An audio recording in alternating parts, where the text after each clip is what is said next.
صرف اور صرف یہ شادی میں دیری کی وجہ سے ہوتا ہے. اور اب اس کی پر ہم نے بھی غور کیا کہ شادی کرنے میں ماں باپ دیر کیوں کر رہے ہیں. اس کی دو وجہ. پہلی وجہ ہر باپ چاہتا ہے کہ میرا بیٹا پہلے سیٹ ہو جائے. انہیں سیٹ ہونے میں آؤٹ ہو جائے گا پورا. سیٹ نہیں ہو رہا بیچارا. اب ماں باپ چاہتے ہیں کہ وہ اچھا کما لیں گا میرا بچہ, اچھے پیسے بنا لیں گا, پیسے بنانے کے بعد ہم اس کو لے جا کے شادی کریں گے, وہ کریں گے. ایسے نہیں ہے. یاد رکھ لو, پہلی چیز ہماری یہ غلط فہمی ہے. ہم یہ سوچتے ہیں کہ پہلے پیسے کمائے گا, تھمائے گا, تب اس کے بعد شادی کرے گا. یہ سب سے غلط کانسیپٹ ہے. ایک صحابی رسول صلی اللہ علیہ وسلم حضور کے دربار میں آ کر عرض کرنے لگے, یا رسول اللہ صلی اللہ علیہ وسلم, آقا میں نے اپنی بیوی سے نکاح کیا, میرے آقا میں چاہتا ہوں کہ میں اس کو طلاق دے دوں. نبی پاک علیہ السلام نے پوچھا کہ صحابی اتنی بدترین درجے کی بات کر رہے ہو, کیوں طلاق دینا چاہتے ہیں؟ تو کہا, یا رسول اللہ جب سے میں نے شادی کیا ہے میں مفلسی اور غربت میں پہلے سے بھی دو چار تھا, شادی کے بعد بھی پریشان ہوں. میں خود اپنا پیٹ نہیں بھر سکتا, اپنے آپ کو جو ہے کپڑے سے اپنے جسم کو نہیں ڈھانک سکتا. میری وجہ سے وہ میری بیچاری بیوی کو تکلیف ہو رہی ہے, وہ بھی بھوکی رہ رہی ہے, میں اس کو بھی صحیح خیال نہیں کر سک رہا ہوں, میں اتنا غریب ہوں کہ خود نہیں کھا سکتا, اس کو کیا کھلاؤں.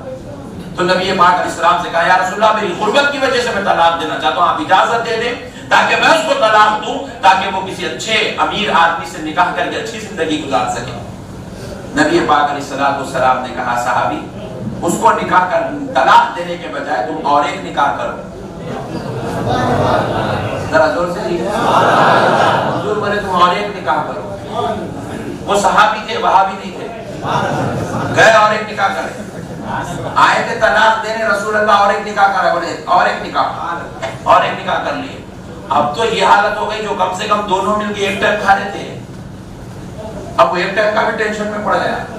ہیرا دربار سے آ کے ہاتھ جوڑ گئے, یا رسول اللہ پر میرے ماں باپ قربان میرے آقا, اب تو حالت اتنی خراب ہو گئی ہے آقا, اب تو کیونکہ ایک عورت کی ذمہ داری اور مجھ پہ بڑھ گئی ہے, اور یا رسول اللہ اب تو ہم تینوں کا گزارا اور مشکل ہو گیا ہے. نبی پاک علیہ السلام سے پھر انہوں نے گزارش کیا, رسول اللہ مجھے اجازت دے دے, میں اپنی غربت کی وجہ سے ان دونوں کو بھی طلاق دینا چاہتا ہوں. حضور نے کہا, صحابی جاؤ اور ایک نکاح کرو. یہ گمت, یہ ہے اسلام, یہ ہے ایمان. نبی کریم علیہ السلام نے کیا ارشاد فرمایا, جب آپ کے پاس انتہائی تنگی ہو جائے, جب آپ کو کھانے کو کھانا نہیں ہے, پہننے کو کپڑے نہیں ہے, رہنے کو گھر نہیں ہے, بڑی مشکل میں آ گئے, ایسے وقت میں کسی کو کھانا کھلانا, حضور فرماتے ہیں یہ مومن ہونے کی نشانی ہے. اچھے ٹائم پہ تو کوئی نہیں کھلاتے, جیب میں سے نکالے 100 روپے دے دیے, ادھر 10,000 رکھ کے ادھر سے سعودیہ تو کمان کی بات. جب ادھر بھی نہیں ہے, ادھر بھی نہیں ہے, ادھر بھی نہیں ہے, گھر میں بھی نہیں ہے, کہیں بھی نہیں ہے, تب غریب کو کھانا کھلانا مومن ہونے کی علامت. حضور نے ان سے کہا کہ صحابی جاؤ اور ایک نکاح کرو.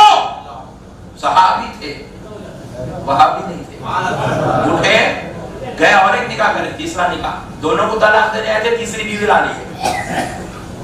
جیسے ہی تیسری بیوی ان کے نکاح میں آئی, ان کے کاروبار میں, ان کی تجارت میں ایسا عروج, 3 مہینے کے بعد جب دربار رسالت میں آئے اپنی تینوں ازواج کو لے کر, تو 40,000 دینار, 40,000 اشرفی رسول اللہ کے دربار میں لے کے آئے. آ کر اس کرنے لگے, یا رسول اللہ میں یہ صدقہ خیرات کے لیے لے کر آیا.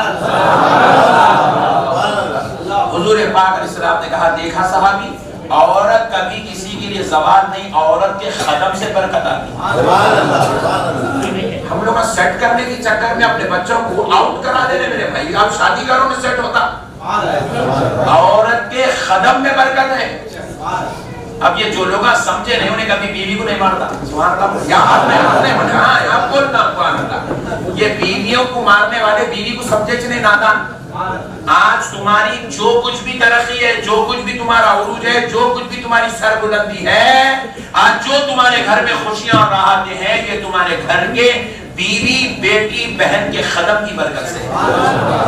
عورت کے قدم سے برکت آتی ہے میرے بھائی. بیٹی پیدا ہو جائے, حضور کہتے ہیں بیٹا پیدا ہوا تو ایک حصہ رحمت اترتی گھر پہ, بیٹی پیدا ہوئی تو 7 حصے رحمت آتی ہے، 7 حصے رحمت آتی ہے بیٹی کا یہ مقام۔ بیٹی باپ کے گھر سے جدا ہوتی ہے تو سسرال والے یہ نہ سمجھے کہ اب ہمارے اوپر ایک بوجھ آ گیا، اس کو سنبھالنا ہے، بچہ کمایا نہیں، نہیں، خدا کی قسم وہ تمہاری بہو تمہارے گھر کو صرف جہیز لے کر نہیں آ رہی ہے، تمہارے گھر کو وہ اللہ کی رحمت لے کر آ رہی ہے۔ اس کے خدم میں اللہ نے رحمت رکھا ہے، عورت کے خدم میں اللہ نے برکت رکھا ہے۔ اچھا، بعض روایت میں جو بھی آیا، بعض بیٹیاں اپنے ماں باپ کے لیے تھوڑی رحمت ہوتی ہے، تھوڑی 10%، مگر اپنے شوہر کے لیے 90% رحمت ہوتی ہے۔ دیکھا اپنا گھر میں اپنے ماں باپ رہتے تو بالکل غریب غریب غریب رہتے، سسرال کو جاتی کی ہو کار پہ پھرتے نہ، ارے کیا بھائی ایسا ایسا ہوگا بھائی، یہاں کی تو سسرال جاتی کہ ماشاءاللہ وہ عالیشان ہائی فائی لائف زبردست ہے، پورے خاندان والے پریشان ہیں، کیا سسرال ملا؟ سسرال کچھ بھی نہیں ملا، انہوں سسرال کو رحمت والا بنا دیا جائے۔ یہ ہے عورت کے قدم کی برکت۔ یہ آج ہم لوگ اس کو سمجھیں، آپ یہ سمجھتے ہیں کہ بچہ سیٹوں گا، کمائیں گا، تجارت کرے گا، بزنس لگا دیں گے، نہیں، بزنس بعد میں لگاؤ، کاروبار بعد میں لگا کے دو بیٹے کو، تجارت بعد میں کرو، پہلے شادی کرو اس کی، آپ پہلے اس کی آپ شادی کریں۔ شادی کرنے سے اللہ تعالیٰ رزق کے دروازے کھول دیتا ہے، شادی سے اللہ تعالیٰ رحمت کے دروازے کھول دیتا ہے۔ آپ دوسری بات سنیے، ہمارے پاس دیر سے شادی کیوں کرتے ہیں؟ اس ماں باپ، بچی کے جو ماں باپ ہیں وہ بیچارے 20 سال کی عمر سے اپنی بچی کو بتاتے رہتے ہیں، رشتے بتاتے ہیں، مگر 2500-50 رشتے ریجیکٹ ہو جاتے ہیں۔ اس کی وجہ کیا ہے؟ جو بھی آیا بچی کو پسند کرا اور منہ کھول کے بیٹھ جاتا، میرے کو اتنے لاکھ ہونا، میرے کو اتنا ہونا، میرے کو اتنا وہ ہونا، میرے کو یہ ہونا، میرے کو جہیز میں وہ ہونا، میرے کو ایسا، میرے کو کار ہونا، میرے کو بنگلہ ہونا۔ حالانکہ ممبئی میں رکھنے کو نہ کار رکھنے کو جگہ ہے، نہ بنگلہ رکھنے کو جگہ ہے، مگر پھر بھی ہونا، خبر میں لے کے جانے کے واسطے ہونا ہو۔ میرے پیارے بھائی، آپ بتائیں کانسیپٹ ہی غلط ہے۔ آپ نعوذ باللہ من ذالک، میں آپ سے ایک سوال کرتا ہوں، ایک بات سمجھاتا ہوں، جو آپ چاہے ممبئی میں ایسا ہو یا نہ ہو، لیکن پورے ہندوستان میں تو ایسا ہے۔ دیکھیے کیا ہے، لڑکے والے کیا کرتے ہیں، لڑکی والوں سے بولتے ہیں ہم کو 5 لاکھ روپے دیجیے، فلاں فلیٹ دلائیے، فلاں کار دلائیے، یا پھر ہمارے کو اچھا ہمارے بچوں کو ذرا آپ کے ایریا میں سیٹ کر دیجیے۔ اگر کوئی سعودی میں رہتا ہے لڑکی کا باپ بولتے ہیں آپ ہمارے بچے کو سعودی میں نوکری لگا دیجیے، زیادہ کچھ نہیں، خالی نوکری لگا دو۔ تو مطلب یہ ہے کہ آپ اپنے بیٹے کو اس لیے شادی کر رہے ہیں تاکہ لڑکی والے آپ کے بچے کو سنبھالیں۔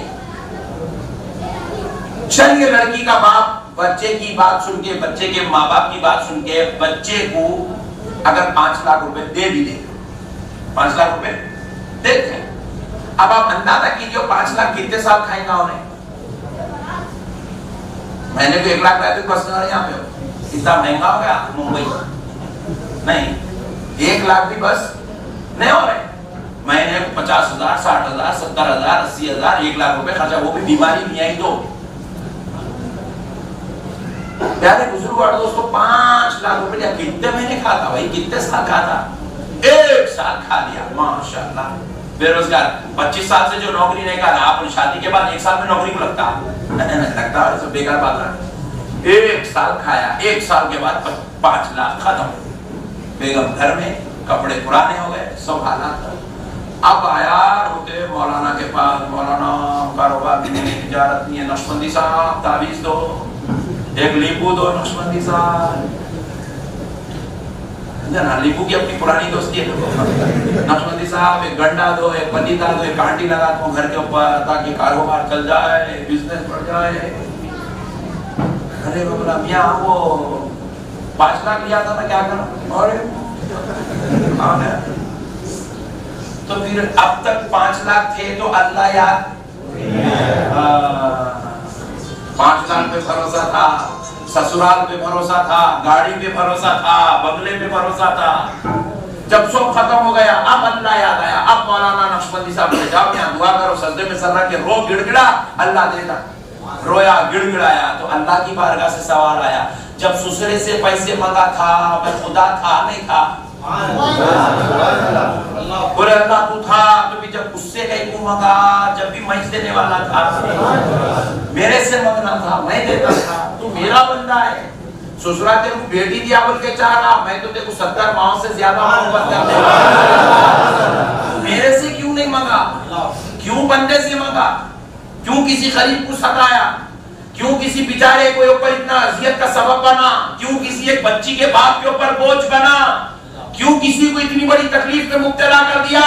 اور اس کے 5 لاکھ دینے کے لیے وہ بیچارہ غریب باپ سود خور، سود دینے والوں کے پاس، سود لینے والوں کے پاس گیا، جا کے 5 لاکھ روپے سود پہ مٹی پہ لے کر آیا، انٹرسٹ میں لے کے آگے دیا، انٹرسٹ کا مال کھایا، اور اب آگے کہہ رہا ہے کہ اللہ مجھے پیسہ دے، دولت دے، کاروبار دے۔